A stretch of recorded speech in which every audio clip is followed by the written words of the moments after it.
नमस्कार दोस्तों, पिछले साल अप्रैल के महीने में रामनवमी के समय कुछ लोग पकड़े गए गौ हत्या करते हुए आगरा के शहर में। इसकी वजह से आगरा में उस वक्त कम्युनल हिंसा भी छिड़ गई थी। ये इकलौता ऐसा इंसिडेंट नहीं है, अगस्त 2022 में भी ऐसा ही कुछ हुआ था। उत्तर प्रदेश के कनौज डिस्ट्रिक्ट में एक शिव मंदिर के सामने किसी आदमी ने मीट फेंक दी और उसकी वजह से हिंसा छिड़ गई। ऐसा ही कुछ मई 2020 में भी हुआ था, कोयम्बटूर मंदिर के सामने किसी ने मीट फेंक दी।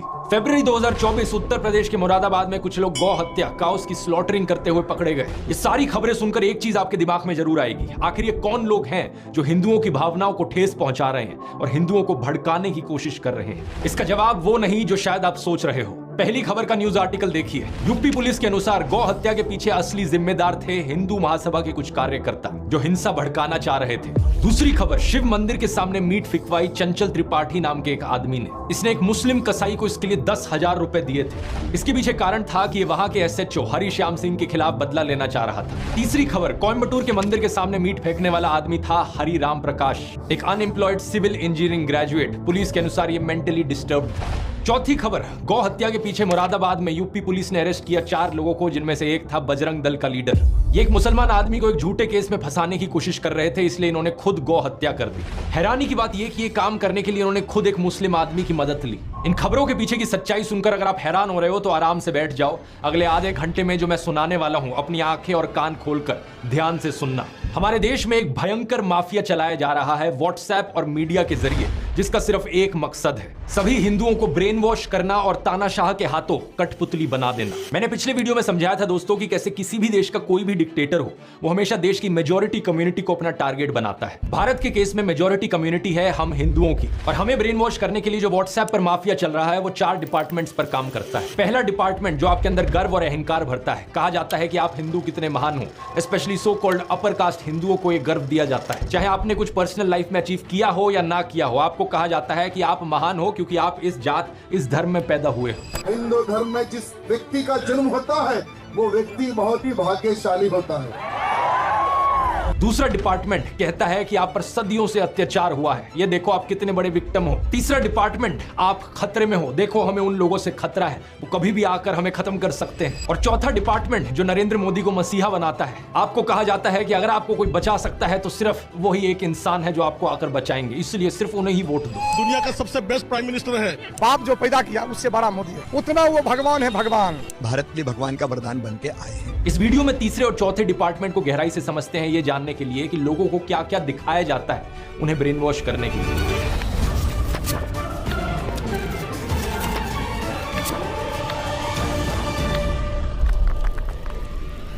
दुनिया भर पर नजर डालें दोस्तों तो डिक्टेटर्स कई देशों में देखे गए हैं, चाहे ये पाकिस्तान हो, जर्मनी हो, चिली हो या रवांडा हो, लेकिन सभी डिक्टेटर्स के द्वारा टारगेट हमेशा मेजॉरिटी कम्युनिटी को किया जाता है। पाकिस्तान के देश में सुन्नी मुस्लिम्स मेजॉरिटी में है, तो उन्हें ब्रेन वॉश करने के लिए झूठी खबरें फैलाई गई कि कैसे देश की बाकी माइनॉरिटीज उनके लिए खतरा बन रही हैं। हिंदू, क्रिश्चियन, सिख, शिया मुस्लिम्स, अहमदिया मुस्लिम्स या फिर सूफी मुस्लिम्स ही क्यों ना हो। 2021 में BBC ने वीडियो रिपोर्ट अपलोड करी थी जिसमें दिखाया गया कि पाकिस्तान की स्कूल की किताबों में कैसा नफरतखोर प्रोपेगेंडा मौजूद है, जिसके जरिए बच्चों के दिमाग में जहर डाला जाता है। उन्हें ये कहानियां सुनाई जाती हैं कि कैसे हिंदूज और सिख्स ने लाखों औरतों बच्चों को मार दिया। मेरे पास मुताला पाकिस्तान बुक है और ये 11वीं और 12वीं जमात के लिए है। पेज नंबर 33 पे ये लिखा हुआ है, इंसानियत दुश्मन हिंदुओं और सिखों ने हजारों बल्कि लाखों औरतों, बच्चों, बूढ़ों और जवानों की इंतहाई बेदर्दगी और संगदिली से कत्ल किया और बेआबरू किया।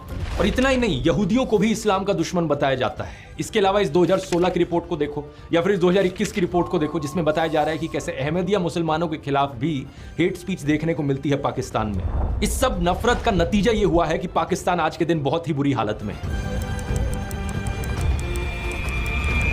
पिछले साल की वर्ल्ड बैंक रिपोर्ट देखो, 40% पाकिस्तानीज बिलो पॉवर्टी लाइन है। बेरोजगारी एक बहुत बड़ी मुसीबत बनी फिर रही है और कुछ ही दिन पहले IMF ने बताया कि पाकिस्तान में इस फिस्कल ईयर में नियरली 25% की इन्फ्लेशन देखी जाएगी। पाकिस्तान की मेजॉरिटी कम्युनिटी सुन्नी मुस्लिम्स को इस नफरत के जाल में फंसकर ब्रेन वॉश होकर क्या मिला? एक ऐसा देश जो रहने लायक नहीं है, जहां लॉ एंड ऑर्डर का कोई नामो निशान नहीं है। मेजॉरिटी कम्युनिटी के अंदर एक डर की भावना जगाने के लिए किस तरीके का खबरों के साथ खेल खेला जाता है, इसका एक अच्छा उदाहरण देखने को मिलता है आज से 100 साल पहले अमेरिका में। साल 1919 की बात है, वॉशिंगटन में एक 22 साल का ब्लैक क्रिमिनल कुछ लोगों पर हमला करता है और चोरी करता है। जिन लोगों पर हमला किया जाता है उनमें से एक स्कूल टीचर थी जो खुद एक ब्लैक औरत थी। इस इंसिडेंट को लेकर एक इंटरेस्टिंग बात यह है कि वॉशिंगटन के जो सारे अखबार थे उस वक्त के, वो या तो इस खबर को रिपोर्ट ही नहीं करते या फिर इसे पूरी तरीके से दबा देते। लेकिन 5 दिन बाद सेम शहर में सेम क्रिमिनल जब एक व्हाइट औरत पर हमला करता है तो सारे अखबारों की ये फ्रंट पेज खबर बन जाती है। इसकी वजह से अगले कई हफ्तों तक वॉशिंगटन में दंगे देखने को मिलते हैं ब्लैक्स और व्हाइट्स के बीच। 39 लोगों को मारा जाता है और 150 से ज्यादा लोग जख्मी हो जाते हैं। जो एक्चुअल क्रिमिनल था इस केस में,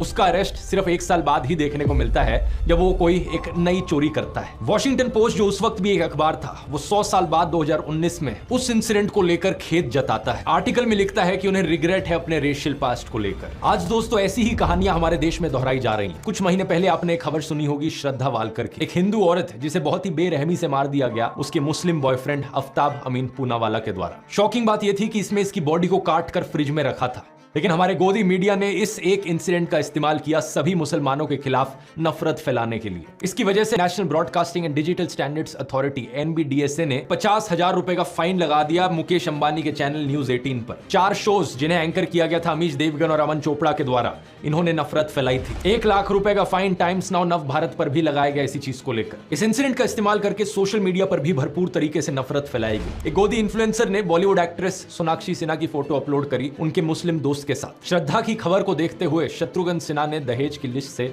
फ्रिज को हटा लिया है। सुदर्शन न्यूज ने एक प्रोग्राम चलाया जिसकी हेडलाइन थी मेरा अब्दुल ऐसा नहीं है कि हकीकत। एक और गोदी इन्फ्लुएंसर ने ट्विटर पर पोस्ट किया आपका अब्दुल भी वैसा ही है। जी न्यूज ने ट्वीट करके प्रोग्राम चलाया मेरा अब्दुल वैसा नहीं है वालों के लिए सबसे बड़ा सबक है ये केस। और ऑफ कोर्स व्हाट्सएप माफिया ने भी अब्दुल शब्द का इस्तेमाल करके बहुत सारे जहरीले मैसेजेस फैलाए। ये सारे पोस्ट और मैसेजेस सिर्फ एक चीज साबित करना चाहते हैं कि हर एक मुसलमान आदमी एक पोटेंशियल खूनी है। अब्दुल शब्द का प्रयोग यहां पर सभी मुसलमानों को डिनोट करने के लिए किया जा रहा था। कुछ ही दिन पहले एक और ऐसी खबर आई कर्नाटका से, जहां पर एक मुस्लिम आदमी फयाज ने एक हिंदू लड़की नेहा को मार दिया। एक बार फिर से ये सारे गोदी इन्फ्लुएंसर्स और व्हाट्सएप माफिया को चलाने वाले एक्टिवेट हो गए और सभी मुसलमानों के खिलाफ नफरत उगलने लग गए। मकसद सिर्फ एक, हिंदुओं को ब्रेन वॉश करो और हिंदुओं के अंदर डर बिठाओ कि हिंदू खतरे में है और हमें अगर इस खतरे से बाहर निकलना है तो मोदी को वोट देना होगा। अब जिन लोगों का ब्रेन वॉश ऑलरेडी किया जा चुका है उन्हें इस चीज में कुछ भी गलत नहीं लगेगा। वो कहेंगे क्या गलत है इसमें, ये मर्डर यहां पर हुआ, मुसलमान ने किया, ये सारे मुसलमान ऐसे ही होते हैं। उन्हें अगर आप बोलने की कोशिश करोगे तो सिर्फ 1-2 इंसिडेंट्स है, वो आपको 10 ऐसे इंसिडेंट्स गिना देंगे। शारदा आफ्ताब, नेहा फयाज, साक्षी साहिल खान, निकिता तौसीफ, अरशद प्रभा, अंकिता शाहरुख,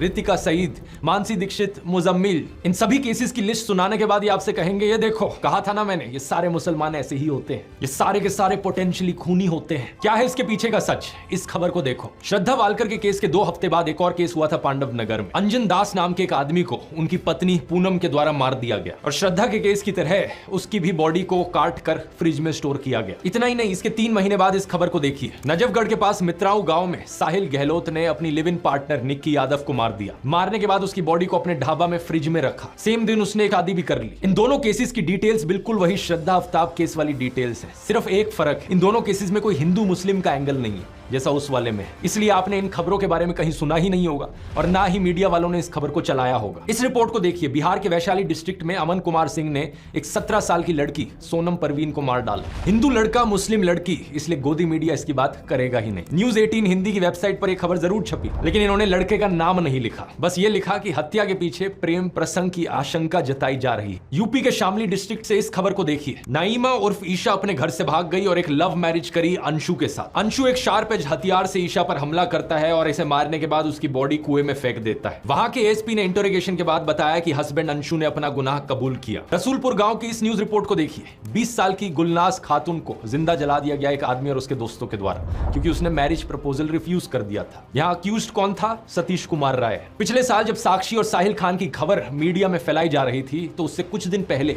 एक और वैसा ही इंसिडेंट हुआ था। बिहार का एक लेबरर रामानुज साहू सूरत गया अपने परिवार से मिलने। उसका अपनी पत्नी रेखा के साथ झगड़ा हुआ और उसने रेखा पर 10 बार चाकू से वार किया। जब उसकी 19 साल की बेटी ने अपनी मां को बचाने की कोशिश करी तो उसने उसे भी मार डाला। नजफगढ़ की इस खबर को देखिए। विपुल सिंह नाम का आदमी खुले में धमकी देता है कि वो मुसलमान औरतों को मोलेस्ट करेगा और मारेगा। दिल्ली पुलिस और एनसीडब्ल्यू ने इस पर कॉग्निसेंस भी लिया। या फिर 5 महीने पहले की कर्नाटका की इस रिपोर्ट को देखिए। 39 साल का आदमी प्रवीण अरुण, इसने अपनी 21 साल की एयर होस्टेस कोलीग आयनाज के साथ दोस्ती करी। जब आयनाज ने इससे कम्युनिकेट करना बंद कर दिया, ये उसके घर में गया और उसे मार डाला। और इसके बाद बाद इसने उसकी मां को भी मार डाला, उसकी बड़ी बहन को भी मार दिया और उसके छोटे भाई 14 साल के उसको भी मार दिया। फिर से हिंदू आदमी है, मुस्लिम औरत है, तो गोदी मीडिया इसकी बात नहीं करेगा, ना ही आपको व्हाट्सएप पर सुनने को मिलेगी। 20 दिन पहले की इस खबर को देख लीजिए। 26 साल की रुखसार उर्फ रिया को उसके लिव इन पार्टनर ने मार डाला और उसकी बॉडी को एक कबर्ड में स्टफ कर दिया। अक्यूज्ड कौन था? विपुल टेलर नाम का आदमी। जब दैनिक जागरण में एक खबर छपी तो इन्होंने लड़की का नाम कहीं मेंशन नहीं किया अपने आर्टिकल में। अब इस खबर को देखिए। बेंगलोर में रहने वाला प्रदीप एक रुखसाना नाम की औरत से संबंध बनाता है, दोनों का साथ में बच्चा होता है। रुखसाना उससे शादी करना चाहती है, लेकिन वो ये नहीं चाहता था, तो उसने रुखसाना का खून कर दिया। ये भी कुछ ही दिन पहले की खबर है कर्नाटका से। मेरा एक ही सवाल है नफरत फैलाने वाले नमूनों से। आपको मैंने इतने सारे केसेस गिना दिए यहाँ पर पिछले 1-2 सालों के, जहां पर हत्या करने वाला एक हिंदू था। तो क्या यहाँ पर यह कहा जा सकता है कि हर हिंदू आदमी यहाँ पर एक पोटेंशियल खूनी है? ऑब्वियसली नहीं कहा जा सकता। देश में 55 से 60 करोड़ हिंदू आदमी रहते हैं। इन 20-30 केसेस को लेकर जनरलाइज नहीं किया जा सकता कि सारे हिंदू लड़के ऐसे होते हैं, और ठीक इसी तरीके से मुसलमानों को भी जनरलाइज नहीं किया जा सकता। देश में रहने वाले करोड़ों मुस्लिम आदमी हैं, सारे के सारे पोटेंशियल किलर नहीं होते। ये एज्यूम करना एक बहुत ही बेवकूफी वाली चीज है, और ये आपका नफरत खोर माइंडसेट दिखाती है। अगर आपको ऐसा लगता है तो बड़े अफसोस की बात है, मुझे कहना पड़ रहा है कि आपका ब्रेन वॉश हो चुका है। एनसीआरबी की रिपोर्ट क्राइम इन इंडिया 2022 के अनुसार देश में 4.5 लाख क्राइम्स हुए हैं औरतों के खिलाफ इस 2022 के साल में। इन 4.5 लाख क्राइम्स में से 28,522 एफआईआर दर्ज कराई गई मर्डर की, जिनमें से 8,125 फीमेल्स थी। अब एक साल में अगर 8,000 से ज्यादा मर्डर के केसेस हो रहे हैं जहां पर औरतों को मारा जा रहा है, तो ऑब्वियस सी बात है इनमें से कुछ मर्डर्स ऐसे होंगे जो एक मुसलमान आदमी ने किए होंगे, कुछ ऐसे होंगे जो एक हिंदू आदमी ने किए होंगे। हर तरह के परम्यूटेशन कॉम्बिनेशन यहां पर आपको मिल जाएंगे। हिंदू आदमी हिंदू औरत, मुस्लिम आदमी मुस्लिम औरत, हिंदू आदमी मुस्लिम औरत, या मुस्लिम आदमी हिंदू औरत। और सिर्फ हिंदू मुस्लिम ही नहीं, सभी धर्मों के आपको कॉम्बिनेशन मिल जाएंगे, क्योंकि 8,000 यहां पर बहुत बड़ा नंबर होता है। प्रॉब्लम यह है कि जिन लोगों का ब्रेन वॉश हो चुका है, उनकी आवाज सिर्फ तब निकलती है जब उन्हें दिखता है कि हत्या करने वाला एक मुस्लिम आदमी था और जिसकी हत्या हुई वो एक हिंदू औरत थी। लेकिन इन सब लोगों के मुंह पर चुप्पी लग जाती है जब दिखता है कि यहां एक हिंदू औरत को हिंदू आदमी के द्वारा मारा गया, या फिर एक मुस्लिम औरत को हिंदू आदमी के द्वारा मारा गया। किसी भी नॉर्मल इंसान में अगर इंसानियत है तो वो इन सभी केसेस के खिलाफ आवाज उठाएगा जहां जहां औरतों का अत्याचार हो रहा है। कोई भी सेंसिबल आदमी यहां पर कहेगा सरकार को कि यहां सारे क्राइम्स को क्यों नहीं रोका जाता जो सारी औरतों के खिलाफ हो रहे हैं। असलियत में सॉल्यूशन ढूंढने की जरूरत है इस चीज को लेकर। ऐसा तो होगा नहीं कि पुलिस एक एरिया को सेफ बनाएगी सिर्फ हिंदू औरतों के लिए और मुस्लिम औरतों के लिए वो एरिया अनसेफ रहेगा। अगर किसी एरिया को सेफ बनाना है तो सभी औरतों के लिए वो सेफ बनेगा ना। सेलेक्टिव आउटरीच इन लोगों का सबसे बड़ा हथियार है। अगर आज मैं जस्टिस की डिमांड करता हूं तो मैं नेहा के लिए भी करता हूं और रुखसाना के लिए भी करता हूं। मैं उन सभी हिंदू और मुस्लिम औरतों के लिए जस्टिस की डिमांड करता हूं जिनके खिलाफ अत्याचार हुआ है। पुलिस को यहां पर स्पीडी इन्वेस्टिगेशन करने की जरूरत है। देश भर में अगर पुलिस वालों की कमी है तो स्टेट गवर्नमेंट्स को यहां पर और पुलिस को रिक्रूट करने की जरूरत है। कोर्ट्स अगर धीरे काम करते हैं तो उन्हें फास्ट ट्रैक ट्रायल करने की जरूरत है। तारीख पे तारीख देना उन्हें बंद करना होगा, और खून करने वाला चाहे हिंदू हो या मुसलमान हो, उन सबको स्ट्रिक्टेस्ट पनिशमेंट दी जानी चाहिए। अब मैं इन बीजेपी वालों को चैलेंज करता हूं कि ये सेम चीज बोलकर दिखाएं। इनका एक भी नेता, एक भी कार्यकर्ता ये सेम चीज बोल नहीं पाएगा, हिम्मत ही नहीं होगी, क्योंकि अगर इन्होंने ये चीज बोल दी तो इनका पूरा का पूरा सिस्टम खत्म हो जाएगा। हिंदुओं को ब्रेन वॉश करने का इनका यही तरीका है और इसके बिना इनका धंधा ही नहीं चलेगा। अरे किसी और धर्म की औरत को लेकर जस्टिस की डिमांड करे वो तो बहुत दूर की बात है। ये हिंदू औरतों के लिए भी जस्टिस की डिमांड नहीं करेंगे अगर इन्हें दिखा कि बीजेपी इन्वॉल्व है कहीं पर। अगर किसी हिंदू औरत को किसी हिंदू आदमी के द्वारा मारा गया किसी बीजेपी रूल्ड स्टेट में, या किसी कल्प्रेट का कोई बीजेपी कनेक्शन निकल जाए, तो इनके मुंह बिल्कुल बंद हो जाते हैं। दिसंबर 2019 में देख लो क्या हुआ था जब farmer BJP MLA Kuldeep Singh को कॉन्विक्ट किया गया किडनैपिंग और मोलेस्टिंग के केस में। इस केस में बहुत से विटनेसेस की मौत हो गई थी और इनके कार्यकर्ताओं ने क्या किया, इनके सपोर्ट में रैली निकाली थी। विधायक जी सरासर निर्दोष हैं, उनको फंसाया जा रहा है। कुछ महीने पहले एक आईआईटी बीएचयू का केस हुआ जहां पर 3 अक्यूज थे, कुणाल पांडे, सक्षम पटेल और अभिषेक चौहान। ये बीजेपी आईटी सेल की वाराणसी यूनिट का हिस्सा थे। इन्होंने अपनी फोटोज पोस्ट करी थी जेपी नड्डा के साथ, अनुराग ठाकुर के साथ, यूपी सीएम आदित्यनाथ के साथ। क्या लगता है आपको यहां पर किसी हिंदू औरत की इन्हें चिंता थी? बिल्कुल नहीं थी, क्योंकि इस केस में इनके खुद के लोगों पर आरोप लगा था बलात्कारी का। उत्तराखंड का ये केस देख लो, 19 साल की अंकिता भंडारी का। ये एक रिजॉर्ट में काम करती थी और इस रिजॉर्ट के owner farmer BJP politician Vinod Arya के बेटे पुलकित आर्या थे। इस पर इल्जाम लगा कि इसने अंकिता को मोलेस्ट किया और उसकी हत्या कर दी। लड़की के पापा को एक से दूसरे पुलिस स्टेशन तक भागना पड़ा एफआईआर रजिस्टर करवाने के लिए। कुछ एक्शन सिर्फ तब लिया गया जब लोकल न्यूज पोर्टल जागो उत्तराखंड में इस मर्डर को हाईलाइट किया था। लेकिन बाद में पता है क्या हुआ, इस न्यूज पोर्टल के जर्नलिस्ट आशुतोष नेगी को ही पुलिस अरेस्ट कर लेती है, ये कहकर कि इसके इंटेंशंस पर हमें शक होता है। अंकिता भी हिंदू थी, लेकिन क्या व्हाट्सएप पर आपने इस मैसेज को पढ़ा? कभी नहीं पढ़ा होगा, क्योंकि इनका माफिया चल रहा है। श्रद्धा वालकर के केस में तो मुस्लिम ऑर्गेनाइजेशन जमात इस्लामी हिंद ने उसे कंडेम भी किया और किलर को लेकर हार्शेस्ट पनिशमेंट भी मांगी। नेहा फयाज के केस में अंजुमन इस्लाम कम्युनिटी के मेंबर्स ने कर्नाटका चीफ मिनिस्टर को लेटर भी लिखा, ये कहते हुए कि हम अक्यूज फयाज के खिलाफ सिवियर पनिशमेंट की मांग करते हैं। लेकिन जो व्हाट्सएप फॉरवर्ड्स आपके फोन में हर दिन हर शाम को आ रहे हैं, वो व्हाट्सएप फॉरवर्ड्स आपको ये चीजें नहीं बताएंगे, क्योंकि उनका मकसद सिर्फ आपको ब्रेन वॉश करना है। वो सिर्फ आपके दिल के अंदर डर की भावना जगाना चाहते हैं कि आपको डर लगे मुसलमानों से और फिर इस डर के मारे आकर आप मोदी को वोट दो। मुझे बड़ा बुरा लगता है कहते हुए कि हमारे देश के प्रधानमंत्री के पास भी अब और कुछ बचा नहीं है। अब उन्होंने भी अपने भाषणों में ऐसे झूठ फैलाने शुरू कर दिए हैं कि हिंदुओं के अंदर डर बैठे और डर के मारे वो उन्हें वोट करें। ये संपत्ति इकट्ठी करके किसको बांटेंगे? जिनके ज्यादा बच्चे हैं उनको बांटेंगे, घुसपैठियों को बांटेंगे। पहली बात, कांग्रेस के पूरे मैनिफेस्टो में हिंदू और मुस्लिम शब्द का कहीं कोई जिक्र नहीं किया गया है और ना ही वेल्थ रीडिस्ट्रीब्यूशन शब्द आपको ये पूरे मैनिफेस्टो में कहीं मिलेगा। मेरी बात पर यकीन नहीं होता, आप इनका मैनिफेस्टो खुद जाकर देख सकते हो। कांग्रेस की वेबसाइट पर लिंक मैंने डिस्क्रिप्शन में भी डाल दिया है। कंट्रोल F करके वेल्थ रीडिस्ट्रीब्यूशन सर्च करने की कोशिश करना, कुछ नहीं मिलने वाला। उल्टा कांग्रेस के मैनिफेस्टो में बात करी गई है एजुकेशन की, हेल्थ केयर की, रोजगार की। इन्होंने कहा है कि ये 22 करोड़ लोगों को गरीबी से बाहर निकालेंगे, करोड़ों नौकरियां देंगे। राहुल गांधी ने अपनी स्पीच में भी ऐसा ही कहा था कि जितने रुपए नरेंद्र मोदी ने अडानी को दिए, उतने रुपए ये गरीबों को देंगे, मजदूरों को, किसानों को और युवाओं को देंगे। जितना पैसा उन्होंने अरबपतियों को दिया, उतना पैसा हम गरीबों को, पिछड़ों को, दलितों को, आदिवासियों को उठा के दे देंगे। दूसरी बात, प्रधानमंत्री ने बड़ी बेशर्मी से मुस्लिम्स पर वही स्टीरियोटाइप थोप दिया जो इनके व्हाट्सएप माफिया में फैलाया जाता है कि मुसलमान तो हमेशा ज्यादा बच्चे पैदा करते हैं। क्या प्रधानमंत्री ये खुद 5 भाई बहन नहीं है क्या? यूपी चीफ मिनिस्टर आदित्यनाथ को देख लो, उनके खुद 3 भाई और 3 बहन है। ये जो परसेप्शन बनाया जाता है कि मुसलमान ज्यादा बच्चे पैदा करते हैं, ये बिल्कुल बकवास परसेप्शन है, क्योंकि सरकारी रिपोर्ट्स को आप देखोगे तो ज्यादा बच्चे पैदा करना इसका फीमेल लिटरेसी से रिलेशन है। लक्षद्वीप में 96% लोग मुस्लिम हैं, लेकिन वहां की फीमेल लिटरेसी हाई है, इसलिए वहां का फर्टिलिटी रेट बहुत कम है। ऑन एवरेज लक्षद्वीप में एक औरत सिर्फ 1.4 बच्चे पैदा करती है, लेकिन देश भर में ये एवरेज 2 पर है। अब बिहार जैसी स्टेट को देख लो जहां पर फीमेल लिटरेसी सबसे कम है, इसलिए बिहार बर्थ रेट में सबसे ऊपर है। कुछ जगहों पर ये जो लोकलाइज ट्रेंड देखने को मिलता है जहां मुस्लिम्स का फर्टिलिटी रेट थोड़ा सा ज्यादा है बाकी रिलीजन से, इसके पीछे कारण भी लिटरेसी रेट है, क्योंकि हिस्टोरिकली मुस्लिम्स का लिटरेसी रेट हमेशा थोड़ा सा पीछे था, लेकिन अब मुस्लिम्स का बर्थ रेट सबसे तेजी से कम हो रहा है। लेकिन प्रधानमंत्री मोदी को इन फैक्ट से क्या फर्क पड़ता है? उनका तो एक ही फंडा है, झूठ बोलो, झूठ बोलो, झूठ बोलो। हमें सभी हिंदुओं को जागरूक करने की जरूरत है दोस्तों। जब ये डर का माहौल बनाने के लिए इनके पास असली खबरें खत्म हो जाती हैं, तो ये झूठी खबरें फैलाना शुरू कर देते हैं। श्रद्धा वालकर के केस में रशीद खान नाम के एक आदमी का केस निकल कर आया था। एक ऑन ग्राउंड न्यूज रिपोर्टर ने रशीद खान नाम के एक आदमी से बात करी जो श्रद्धा वालकर के मर्डर को जस्टिफाई कर रहा था। उसके खिलाफ एक FIR दर्ज करी गई और जब पुलिस ने उसे अरेस्ट किया तो पता है क्या पता चला? उस लड़के का नाम एक्चुअली में विकास कुमार था। रशीद खान बनने का नाटक कर रहा था वो। एक और ऐसा ही केस सामने आया जब एक फेसबुक पोस्ट वायरल होने लगी राजिया बानो नाम के यूजर नेम के साथ। इस पोस्ट में जस्टिफाई किया जा रहा था कि हिंदू औरतों के खिलाफ कुछ हो तो वो ठीक है, रिवेंज है। कुछ हिंदू अकाउंट्स ने बड़ी आउटरीच करी इसको लेकर कि ये मुसलमान हम लोगों से इतना नफरत क्यों करते हैं। और जब इस चीज का फैक्ट चेक किया गया तो पता लगा कि यूजर नेम गलत था, राजिया की जगह राजिया लिख रखा था। और प्रोफाइल पिक के बारे में सर्च किया तो पता चला कि ये राजिया के यूजर नेम के पीछे एक पवन शर्मा नाम का आदमी था। इस बंदे की एक और पोस्ट मिली तो किसी ने कमेंट कर रखा था, शर्मा जी नाम क्यों बदल लिया?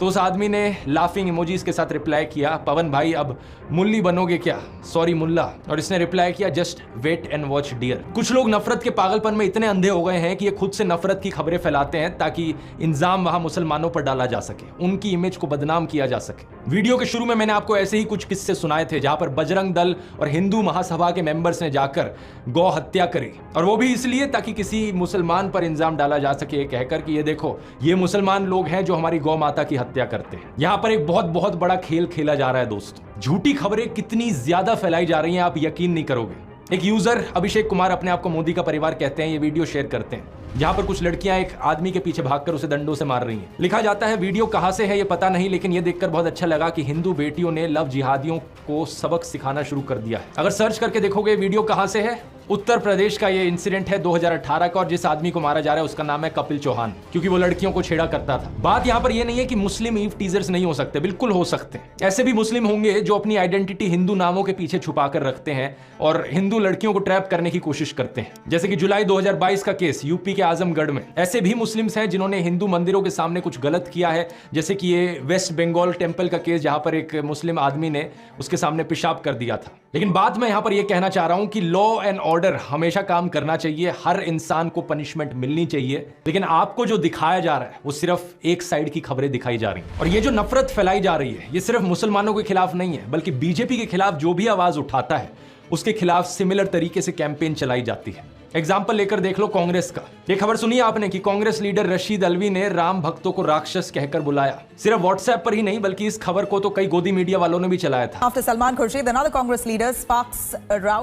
Congress neta Alvi compares those chanting Ram Bhakts to demon. Rashid Alvi साहब ने बोला कि ये तो जय श्री राम बोलते हैं ये सब राक्षस है, लेकिन ये सरासर झूठी खबर थी। सच बात यह है कि रशीद अलवी एक्चुअली में बात कर रहे थे रामायण की। जब मेघनाथ से लड़ते हुए लक्ष्मण अनकॉन्शियस हो जाते हैं और हनुमान उनके लिए जड़ी बूटी लेकर आते हैं, रावण कुछ राक्षसों को भेजता है जो अपने आप को एक साधु की तरह डिस्गाइज कर लेते हैं। कुछ ऐसे राक्षस जो खुद जय श्री राम का नारा लगाते हैं। यही चीज उनके द्वारा कही जा रही थी कि ये कुछ लोग जो राम का नाम ले रहे हैं ये असल में राक्षस हैं साधुओं के फेज में। वो अप्सरा बन जाती है और वो हनुमान जी से कहती है, हनुमान क्यों वक्त खराब कर रहे हो, तुम्हें तो सूरज निकलने से पहले जाना है संजीवनी बूटी लेकर। और ये जो सामने बैठा है जय श्री राम कह रहा है मुनि नहीं, ये निश्चर घोरा, ये मुनि नहीं है, ये तो घोर राक्षस है। मैं आपसे बस इतनी बात कह के अब आपसे विदा लूंगा कि आज भी बहुत लोग जय श्री राम का नारा लगाते हैं, वो सब मुनि नहीं, वो निश्चर घोरा। बीजेपी वाले ये बात जानते थे, लेकिन जानबूझ के इनकी स्टेटमेंट को क्लिप किया गया ये दिखाने के लिए कि कांग्रेस मुसलमानों के साथ है, हिंदुओं के खिलाफ बोलती है। रवीश कुमार के साथ भी ये चीज अक्सर करी जाती है। दिल्ली में जब दंगे भड़के थे, शाहरुख नाम के एक आदमी ने गोलियां चलाई थी। व्हाट्सएप पर एक क्लिप काटकर डाली जाती है जिसके ऊपर नीचे कैप्शन लिखा जाता है, आतंकी शाहरुख को बचाने के लिए रवीश ने बताया उसे ब्राह्मण अनुराग मिश्रा। जो ओरिजिनल अनएडिटेड वीडियो है वहां पर रवीश कुमार कह रहे हैं अभी भी जरूरत है कि पुलिस इसकी पहचान को लेकर दोबारा बोले। पुलिस साफ कहती है कि शाहरुख है, मगर आप सोशल मीडिया में देखिए अनुराग मिश्रा बताया जा रहा है। अभी भी जरूरत है कि पुलिस इसकी पहचान को लेकर दोबारा बोले। इसके बाद एक एनडीटीवी रिपोर्टर खुद पुलिस से बात करते हैं और कंफर्म करते हैं कि इस आदमी का नाम शाहरुख ही है। नाम को लेकर कोई स्पष्टीकरण आया है कि नाम क्या है? तो शाहरुख नाम है उसका। एक और झूठ फैलाया जाता है कि रवीश कुमार कभी कश्मीरी पंडितों की बात नहीं करेंगे, जबकि उन्होंने कई बार एपिसोड्स बनाए हैं कश्मीरी पंडित पर, 12 साल पहले से लेकर एज रिसेंट एज 3 महीने पहले। लेकिन क्या फर्क पड़ता है, व्हाट्सएप पर जब लोगों को ब्रेन वॉश करना है तो उसके लिए कुछ भी बोल दो। एक और एक्यूजेशन जो इनके खिलाफ उठाई जाती है कि ये कभी कांग्रेस के खिलाफ नहीं बोलते, लेकिन 2014 से पहले की इनकी ये क्लिप देखो, कई रिपोर्ट्स मिल जाएंगी जब ये मनमोहन सिंह की सरकार के खिलाफ आवाज उठा रहे हैं। पिछले अगस्त में अयाज झांसी के शेर से जवाब दिया था, तब कोयला घोटाले के आरोपों की आंच उनकी सरकार पर आ रही थी। 7 महीने बाद मनमोहन सिंह ने उन सवालों का जवाब दिया या अपनी आबरू के लिए खामोशी तोड़ी है। एस्बेस्टस के इसी तरह के हजारों कमरे गांव की जमीन पर बना दिए गए और मजदूरों को बोरी में आलू की तरह इनमें ठूंस कर रख दिया गया। अब मेरे खिलाफ भी ये लोग ऐसे ही झूठ फैलाते हैं। इस व्हाट्सएप मैसेज को देखो, पता नहीं कितनी बार इन्होंने इस व्हाट्सएप मैसेज को अपने ग्रुप्स पे बार-बार फॉरवर्ड किया है। लिखते हैं कि मैं एक हिंदू ही नहीं हूं, मेरा नाम ध्रुव राठी नहीं है, मेरा असली नाम है बदरू रशीद। और इतना ही नहीं, इन्होंने मेरी वाइफ यूली को भी पाकिस्तानी बना दिया। अब नीचे देखो क्या क्या बकवास लिख रखी है कि यहाँ पे पाकिस्तानी आर्मी का कनेक्शन है, ISI है, अमेरिका है, दाऊद इब्राहिम का कनेक्शन है। क्या बकवास लिखते हैं, मुझे सुनकर हंसी आती है, आपको भी हंसी आ रही होगी, लेकिन इसके पीछे का एजेंडा देखो क्या है। जो भी बीजेपी के खिलाफ बोलने की कोशिश करता है उसे किसी ना किसी तरीके से मुसलमान बना दो, पाकिस्तानी बना दो, क्योंकि जो ओवरऑल गेम यहाँ पर खेला जा रहा है वो यही है कि हिंदुओं के अंदर डर बैठाना है। और जो भी इनके खिलाफ बोले, अगर कोई वो हिंदू बोल देना इनके खिलाफ, तो वो हिंदू हो ही नहीं सकता। ये अपने फॉलोअर्स को, अपने ब्रेन वॉश लोगों को यही दिखाना चाहते हैं कि जो भी वहां से आवाज उठा रहा है इनके खिलाफ वो हिंदू नहीं है, वो सिर्फ मुस्लिम लोग हैं। जो झूठ ये फैलाते हैं उसे ये डबल चेक भी नहीं करते। एक ये मैसेज था इनका जो फैलाया जा रहा था, अभी कुछ दिन पहले एक ये दूसरा मैसेज है इनका जो ये फैला रहे हैं। इस ट्वीट को देखो, इसके अनुसार तो मेरे फादर इन लॉ है एक्चुअली में पाकिस्तानी सिटीजन, यानी कि यूली के पापा। फिर लिखते हैं कि यूली इकलौती बेटी है उनकी। ये चीज भी झूठ है। अगर इन्होंने मेरे व्लॉग्स देखे होते तो इन्हें पता होता कि वो इकलौती नहीं है। मतलब कुछ बिलीवेबल तो हो जो कह रहे हो, लेकिन अनफॉर्चुनेट चीज ये है कि जो लोग ब्रेन वॉश्ड हो चुके हैं इनके माफिया के अंडर आकर, उन्हें इससे फर्क ही नहीं पड़ता। ये एक लॉजिकल सेंसिबल दिखने वाली झूठी कहानियां क्यों बनाने में टाइम वेस्ट करें, जब इनके जो लोग व्हाट्सएप मैसेजेस पढ़ रहे हैं वो इन बेसर पैर की झूठी कहानियों से ही कन्विंस्ड हो जा रहे हैं। व्हाट्सएप माफिया का तीसरा डिपार्टमेंट कुछ इस तरीके से लोगों के अंदर डर बिठाता है कि उनकी सोचने समझने की शक्ति बिल्कुल स्विच ऑफ हो जाती है। इसलिए बहुत जरूरी है लोगों को जागरूक करना इस चीज के बारे में, स्पेशली हिंदू लोगों को जागरूक करना, क्योंकि अगर किसी को सबसे ज्यादा बेवकूफ बनाया जा रहा है यहाँ पर तो वो हम हिंदुओं को बनाया जा रहा है। इस माफिया के 2 और डिपार्टमेंट्स बचते हैं, आने वाले वीडियोस में उनको भी गहराई से समझेंगे, लेकिन तब तक काम रुकना नहीं चाहिए। हमारा ये संघर्ष देश के संविधान को बचाने के लिए है, देश के लोकतंत्र को बचाने के लिए। और अगर आप उन लोगों में से हो जिन्हें अभी भी लगता है कि नहीं देश में सब ठीक चल रहा है, देश में कोई तानाशाही नहीं है, तो जरा कुछ दिन पहले की इस खबर को देख लो जरा। सूरत की लोकसभा सीट पर क्या हुआ, कांग्रेस के कैंडिडेट को डिस्क्वालीफाई कर दिया गया और वहां बाकी 8 कैंडिडेट्स ने किसी ना किसी बहाने से विड्रॉ कर लिया, यानी कि इलेक्शन होने से पहले ही बीजेपी ने यह सीट जीत ली। इमेजिन कर सकते हो दोस्तों, लाखों लोग जो सूरत में रहते हैं उनका लोकतांत्रिक अधिकार उनसे इस तरीके से छीन लिया गया। इतना ही नहीं, अरुणाचल प्रदेश में भी ऐसा ही कुछ हुआ। बीजेपी ने 10 सीटें ऑलरेडी जीत ली वहां पर इलेक्शन होने से पहले ही। और इस खबर को देखो, जहां पर दिल्ली में वो चुनाव हारने वाले थे उन्होंने इलेक्शन ही नहीं होने दी एमसीडी की। इससे पहले चंडीगढ़ की इलेक्शन में सीधा सीधा फ्रॉड करने की कोशिश करी गई थी बीजेपी को जिताने के लिए। मतलब समझ रहे हो आप इस सबका दोस्तों, जो पहले चंडीगढ़ में हुआ, जो आज सूरत में हुआ, वो कल पूरे हिंदुस्तान में होगा अगर इन्हें इसी तरीके से जीतने दिया गया तो। 1 नेशन 1 इलेक्शन तो सिर्फ दिखावे का फंडा लगता है। अगर देश इसी तरीके से आगे बढ़ता रहा तो यहां पर जल्द ही 1 नेशन 0 इलेक्शन होगी। चुनाव होने से पहले ही बीजेपी के कैंडिडेट्स जीतते जाएंगे। क्या आप ऐसा देश देखना चाहते हो जहां पर इलेक्शन के कोई मायने ही ना रह जाए? इस चुनाव में दोस्तों हमें अपनी पूरी जी जान लगानी होगी देश के लोकतंत्र को बचाने के लिए। मैंने तो अपना पूरा करियर यहां दांव पर लगा दिया है, क्योंकि मैं चुप नहीं बैठ सकता। मैं देश को ऐसी हालत में गिरते नहीं देख सकता। इसलिए मैं बार बार कह रहा हूं, अपनी आवाज उठाओ, क्योंकि शायद दोबारा कभी मौका ना मिले। 3 स्टेप्स मैं आपको दोबारा से बताना चाहूंगा। स्टेप 1, मेरे व्हाट्सएप चैनल को जाकर ज्वाइन करो। इसका लिंक इस QR कोड में मिल जाएगा, लिंक डिस्क्रिप्शन में भी है। अगर ये लिंक आपके लिए खुल नहीं रहा तो व्हाट्सएप ऐप को अपडेट करो अपने फोन पर। चैनल ज्वाइन करने के बाद बेल आइकन दबाओ नोटिफिकेशन का। हमारा मिशन है 100 करोड़। हम व्हाट्सएप पर एक ऐसी आंधी लेकर आएंगे सच की कि इनका ये पूरा व्हाट्सएप माफिया दब जाएगा। स्टेप 2, वोट करना मत भूलना। वोट करना बहुत बहुत जरूरी है। अपने परिवार में, अपने दोस्तों तक ये चीजें पहुंचाओ। और स्टेप 3, जितना आप अपने आसपास के लोगों को जागरूक कर सकते हो करो। वीडियोस बना के करो या घरों से बाहर निकलो, गांव में जाओ, मोहल्लों में जाओ, सड़कों पर घूमो, लोगों तक ये संदेश पहुंचाओ कि देश कितना खतरे में। मुझे नहीं पता अंत में हमारी ये कोशिश सफल होगी या नहीं, लेकिन एक बात जरूर पता है मुझे, मैं अपने आप पर हमेशा गर्व करूंगा कि मैं चुप नहीं बैठा रहा। मैंने अपनी तरफ से पूरी कोशिश करी, आखिरी दम तक कोशिश करी। जय हिंद।